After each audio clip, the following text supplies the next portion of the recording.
The resource closets and the prom closets especially, anybody can come in, so it does add to the normalcy kind of feel. We just want them to feel good about it. So everybody has access, so it doesn't make it odd, because that is the biggest part, is being able to allow them to pick out their own things. Not feeling good about your clothes and having clothes that you feel comfortable in is a major cause of truancy. And so if we can get them to school, that's more opportunities for them to create healthy relationships with people that are good for them to be around.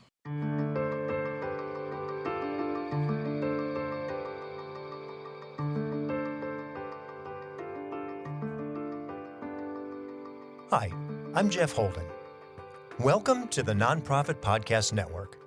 Our purpose and passion is to highlight a nonprofit organization in each weekly episode, giving that organization an opportunity to tell their story in their words to better inform and educate the respective communities they serve, as well as provide one more tool for them to share their message to constituents and donors.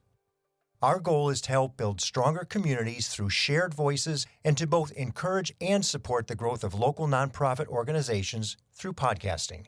Thanks to our founding partners for their foresight in helping us transform the way conversations start. CapTrust, fiduciary advice for endowments and foundations. Runyon Saltzman Incorporated, RSE, marketing, advertising, and public relations creating integrated communications committed to improving lives. And Western Health Advantage, a full-service healthcare plan for individuals, employer groups, and families. Our goal is to help build stronger communities through shared voices and to both encourage and support the growth of local nonprofit organizations through podcasting. Thanks to our founding partners for their foresight in helping us transform the way conversations start. CapTrust, fiduciary advice for endowments and foundations. Runyon Saltzman Incorporated, RSE, marketing, advertising, and public relations creating integrated communications committed to improving lives. And Western Health Advantage, a full-service healthcare plan for individuals, employer groups, and families. What happens when a high school student doesn't have the means to find proper clothing for prom, even though he or she really wants to go? Or more simply, reasonable clothing for school. Picture a grammar school child with shoes so worn the soles are flapping. Invitations to birthday parties and school events are non-starters when you're embarrassed about the way you look, especially at these ages. Social media can destroy self-esteem and confidence.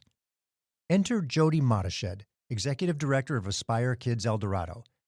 Growing up in foster care, Jodi's personal experiences fueled her mission to support youth in rural communities by breaking down barriers and fostering resilience. Jodi shares the remarkable ascent of Aspire Kids El Dorado, from providing scholarships for childhood experiences to creating a sense of normalcy and dignity through clothing and sports equipment. Leveling the playing field to ensure every child can access a network of care and empowerment is what we'll explore, giving as many youth as possible the opportunity to do what most children do growing up. Jodi Moteshed, welcome to the Nonprofit Podcast Network. Thank you. Thanks for having me.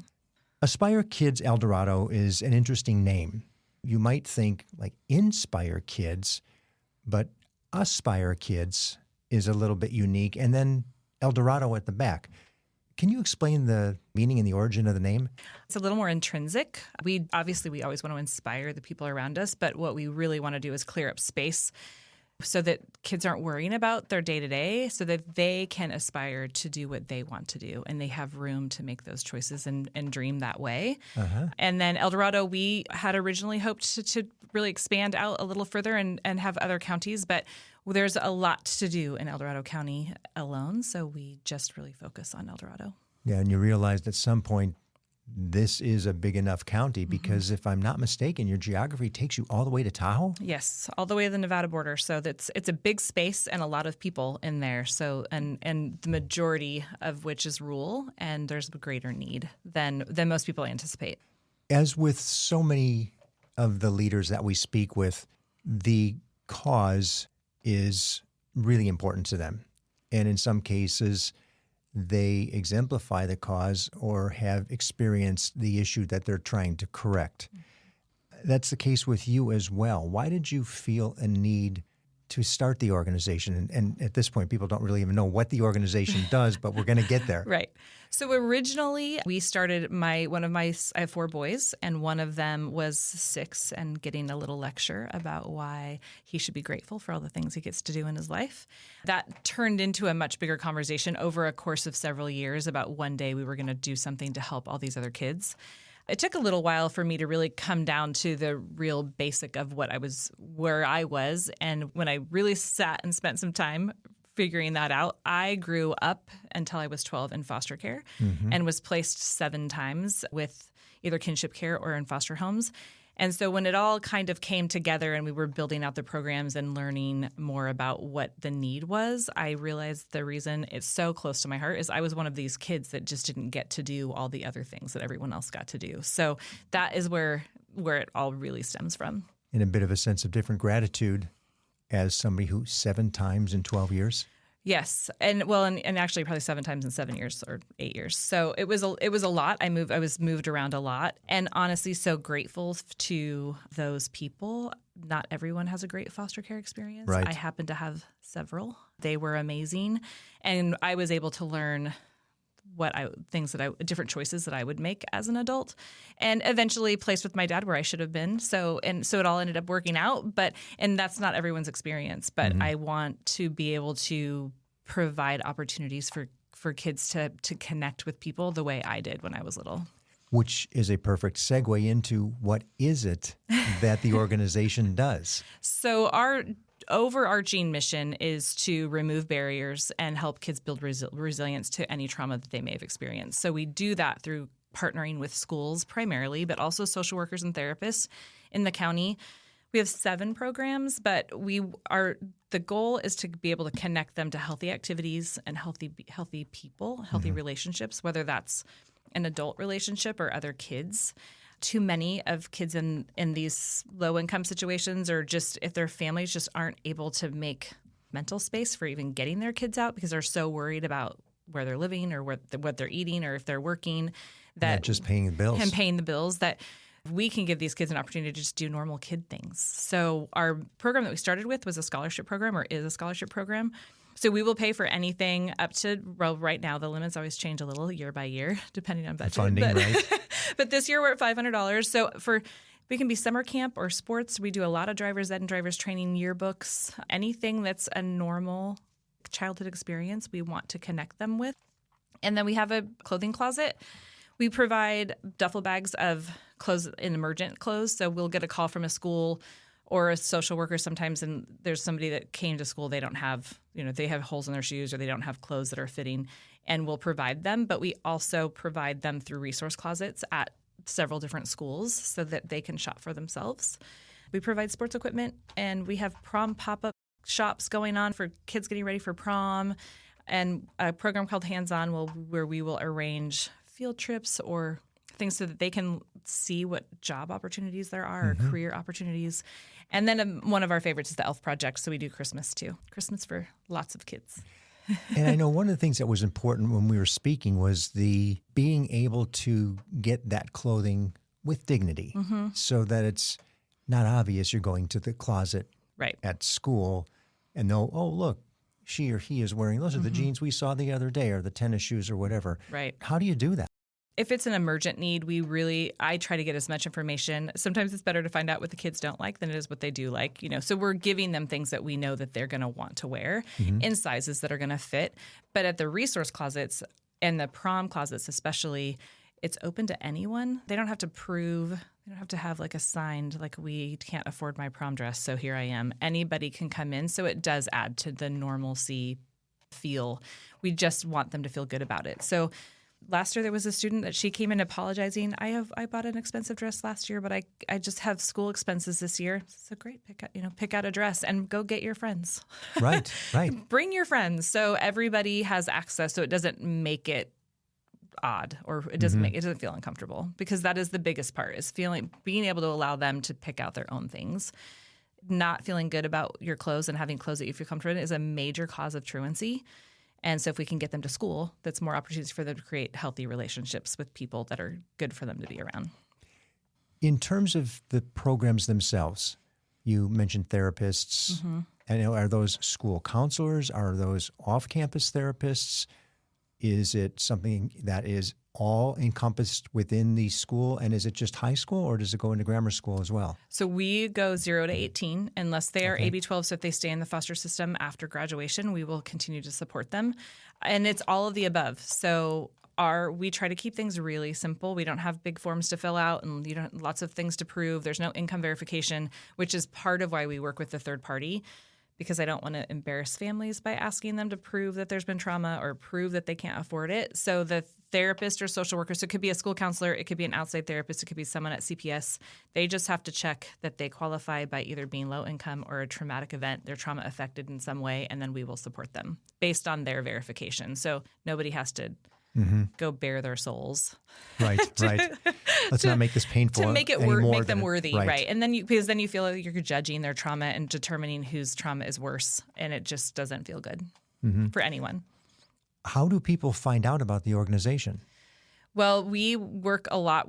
We ended up in a space where we work primarily with schools, or more often with schools, just because that's where the kids are at. So, but throughout that, we have connected with different social workers at CPS, with different therapists in the community. So the more that word spreads, the more it grows.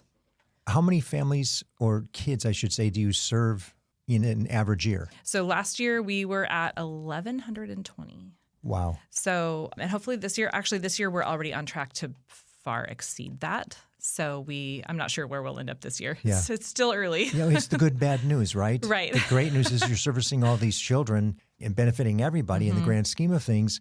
The bad news is, why is that growing? Right.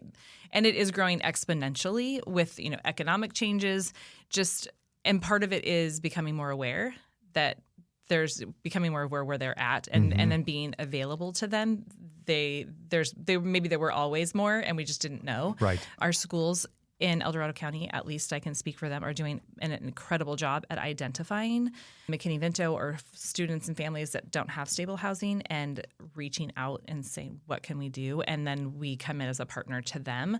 So it doesn't do any good for us to be the hero in that situation. My goal is to make that therapist or social worker or school administrator, they need to be the hero for that student. Sure.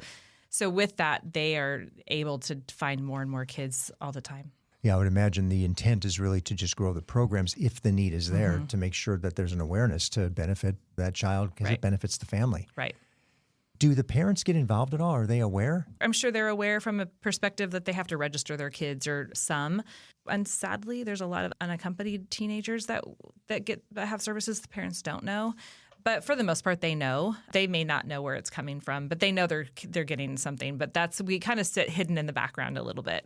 Until your son or daughter shows up with a beautiful prom dress. It's like, where did you get this? The first thing you have to do is ask the question, right? Yeah. And most of them say, we did a career expo last night at the school, and they said, oh, wait, are you the people that do the prom thing? Oh, very cool. That'd be us. Yes, that's neat. Yeah. So it gets around eventually, but sometimes I think they know and sometimes I'm not sure. You've got collaboration through CPS and through the school system. What does it look like with other organizations? Who else do you collaborate with? The collaboration is like one of my favorite words. So we try to come alongside and partner with as many people and not there's no point in us doing the same thing. Right. So we work with the school district a lot, the Office of Education a lot. We also work with Stanford Sierra. We partnered with so many organizations at Christmas. Summit View came in and we worked with them.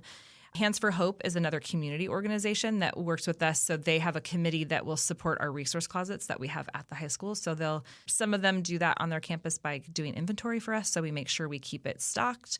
Some come and help us prep for prom. So anytime there's another organization, New Morning and the shelter. So anytime there's an organization that we're in the same realm, I want to team up. And you're a part of the Alliance, too, if I'm Yes. not mistaken. Yes. Of which there's 100 of you now that all have access to each other's information and data and support. Which Amazing. It really is amazing. We'll be back to learn more from Jodi Monished, Executive Director of Aspire Kids El Dorado, right after we hear from the businesses that support our messaging. Hello, this is Scott Thomas with Cap Trust in our Sacramento office. I specialize in working with local nonprofits and associations. Annually, we survey private and public nonprofit organizations across the country to better understand challenges they see in today's environment. In our more recent survey, we heard concerns about proper board governance, mission-aligned investment, and how to implement alternative investments. If you would like a copy of the survey or to discuss your organization, look me up, Scott Thomas at captrust.com. I'm thrilled to have Western Health Advantage partnering with us as they do so much to support so many nonprofit agencies in our community. As a truly local health plan, you'll find individual and family options, employer options, plans for CalPERS and Medicare Advantage. From medical services to pharmacy, health and wellness support, as well as behavioral health care, Western Health Advantage has a plan that fits what you need. As an employer, for profit or nonprofit business, individual or family, you can find more at westernhealth.com. Budgets. We mentioned it a little bit earlier. What does the funding look like? How do you generate revenue for the organization? It has shifted a little. We were originally primarily all grant funded. Last year we were at about 65% grant funded, which is still kind of too much.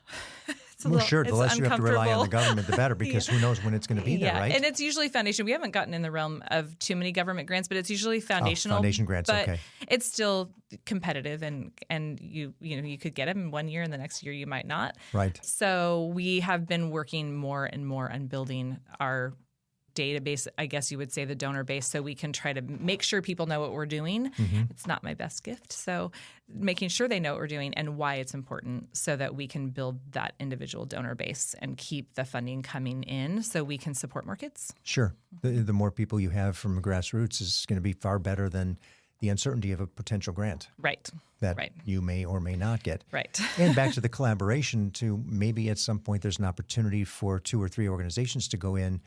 Then you increase the odds of the grant, and you can all benefit from them in multiple years versus just that one, and then the next, and then the next. Exactly. We have to talk to the foundations about that too, because it's nice, but it's not sustaining. Mm-hmm. And you might even see 2 or 3 year grants, but then what? Yes. You may build yourself to some point at that 3rd year where now I really need the money more than I did at year 1. Yeah. Because I executed the basics or the tenets of the grant. Right. The greatest, the thing you're most excited about and the thing you're most terrified of is actually growing the programs. Right. Right. Because we did it, but now what? Right. Keeping up is harder. It is with business too. Mm-hmm. It's all the same, and these are businesses. Mm-hmm.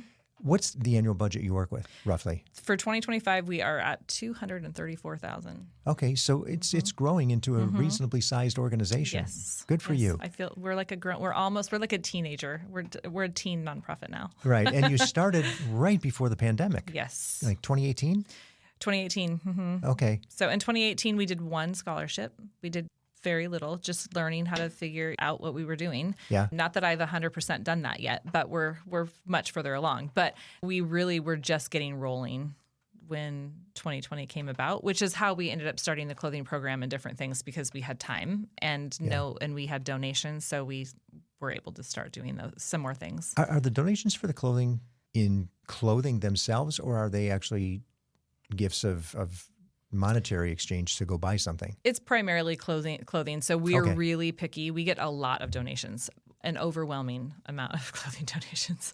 And I'm sure you sift some. And then we sift, and we usually bring in a lot of teenagers to help us with that, because they're much more discerning in the realm of what's popular and cool than I am. So they are good about it. So we probably only keep about 50% of what's given to us. Mm-hmm.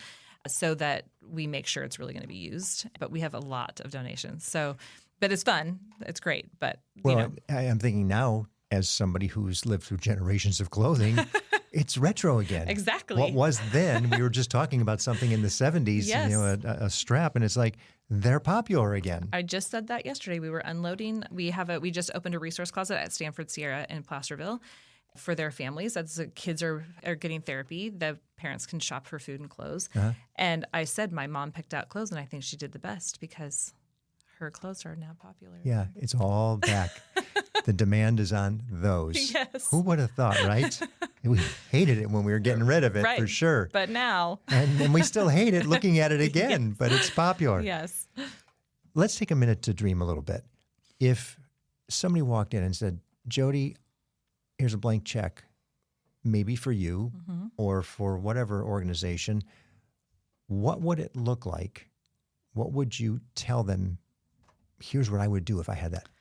I mean, there's a short-term goal, which we're working on right now. We have a space. Actually, we share a space with Hands for Hope in Placerville to renovate that space so that we can have a boutique, like a free thrift shop for mostly teens, but families to come in and shop and bring in other organizations and have that. But really, my biggest dream is ultimately to be able to get to all the way to Tahoe and include all the middle schools. And there's so many kids in so many schools we're not even talking to because we just can't, either because of physical limitations, right? There's only one of me, and also just financially, there's everything takes an increased budget to add more. So and we have talked more about wanting to have we do take kids on field trips, but more field trips and more access to what could their life look like if they were able to see that there's other possibilities. So more field trips and classes that we could introduce them to things so they can aspire to new things. Yes. Aspire. Yes. And what's interesting about that, I'm just thinking as you're talking about, because you're up in El Dorado County, there are kids from the city, from Elk Grove, West Sac, Sacramento, who have never been to the snow. Right. Ever. Right. And it's almost incomprehensible, but some of the organizations there, hey, we take them to the snow. Your trips would be, let's take them downtown to Doco to experience an elevator in a tall building, which is something they probably would never see. Yeah, a few years ago, we were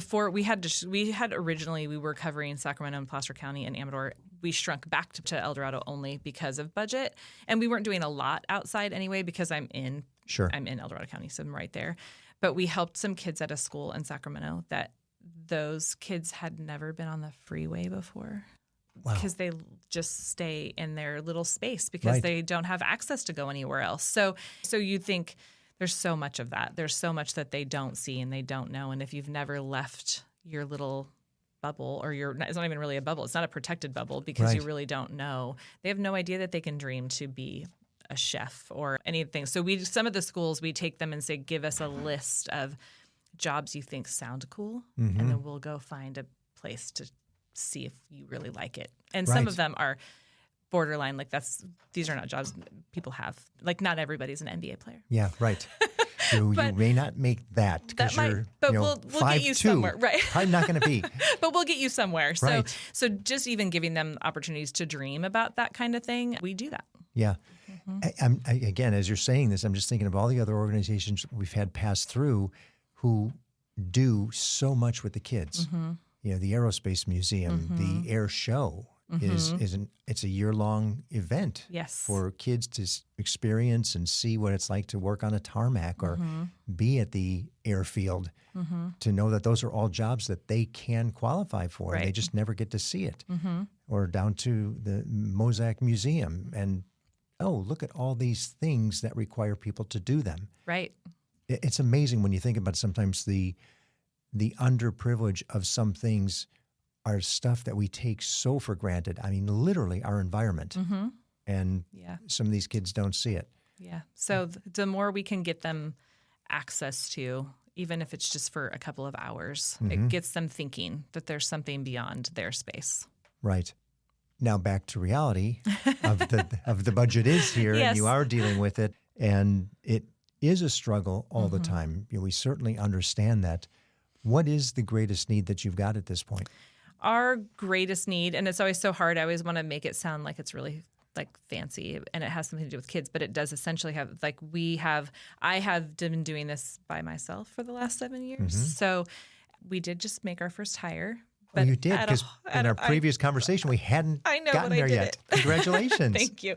But a whole 10 hours a week, but it's 10 hours a week of freeing me up to do other things. So, and I'm so grateful to her, but I tend to get an idea in my head and go do it without really like thinking that eventually I will run out of hours. So we really are to this place where we need to start really funding more from a business perspective of we need people and we need, actual people to handle some of the things and some of the programs and manage some of these things so that then we can take that and then grow from there, because there are so many kids that need it. Yes. Well, and that's administration. And so many times some of the funding is restricted. Right. It only goes to one place. You can't apply it to your operations administration.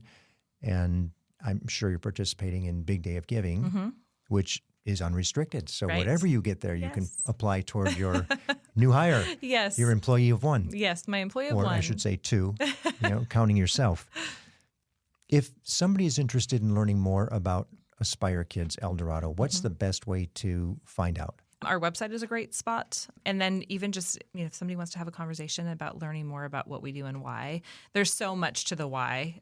I think because so many people just don't understand the actual need and that it's so great. So I'm always good for a story. I'm actually known just for my sad stories.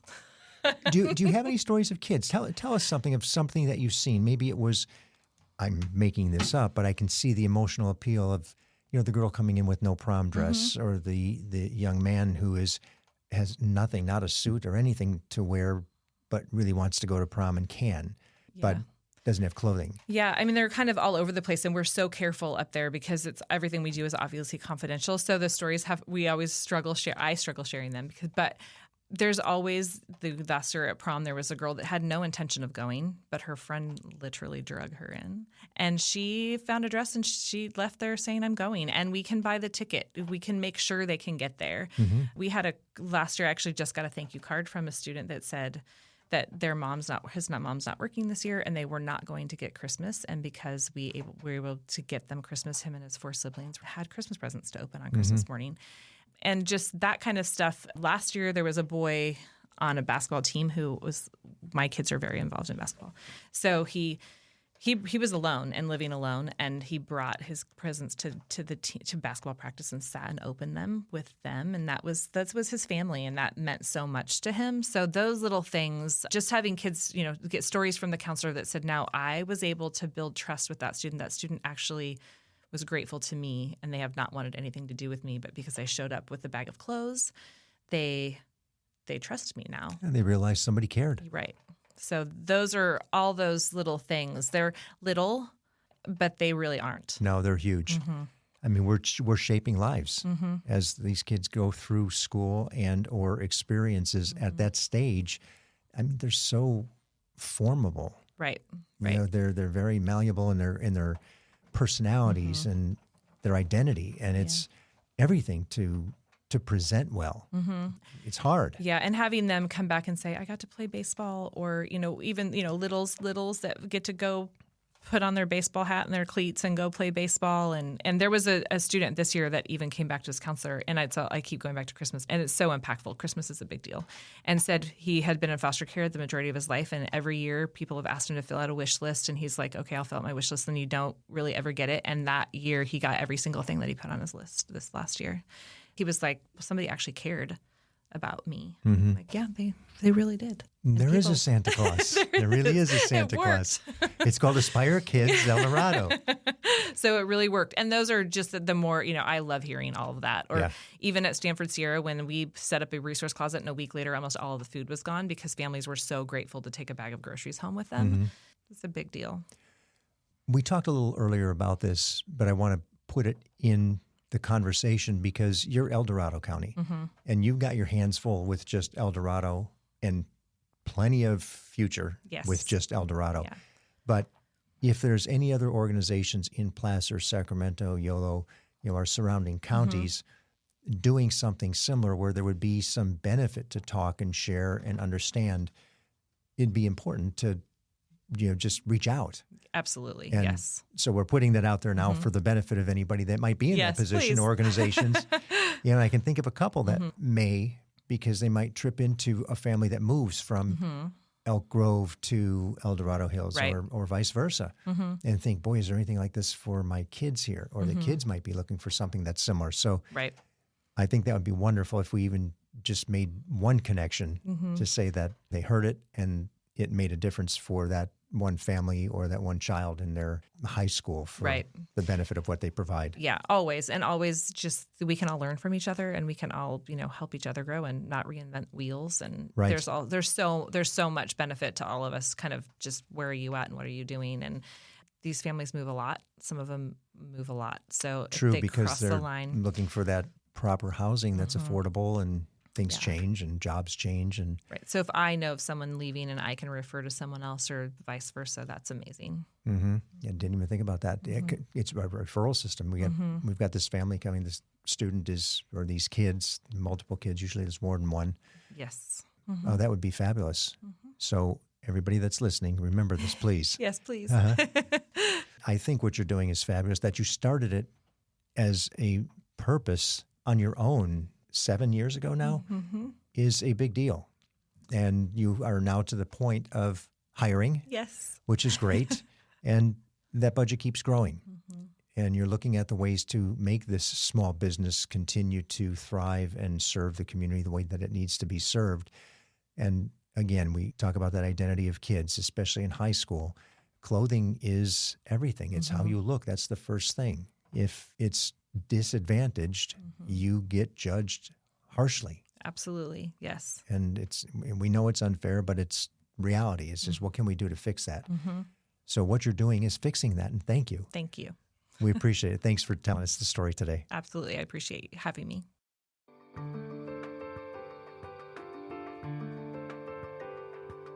Thank you for listening to the Nonprofit Podcast Network. I hope you enjoyed the episode. If what you heard moved you, please reach out to that organization and do what you can to help. If you like and appreciate what we're doing to support local nonprofits, please give us a positive review, subscribe, and share.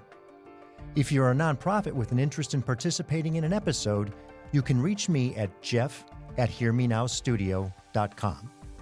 If you have a need for the services or products our sponsors offer, please reach out to them. CapTrust, fiduciary advice for endowments and foundations. Runyon Saltzman Incorporated, RSE, marketing, advertising, and public relations, creating integrated communications committed to improving lives. And Western Health Advantage, a full-service healthcare plan for individuals, employer groups, and families. The Nonprofit Podcast Network is a production of, is recorded at, and edited by Hear Me Now Studio.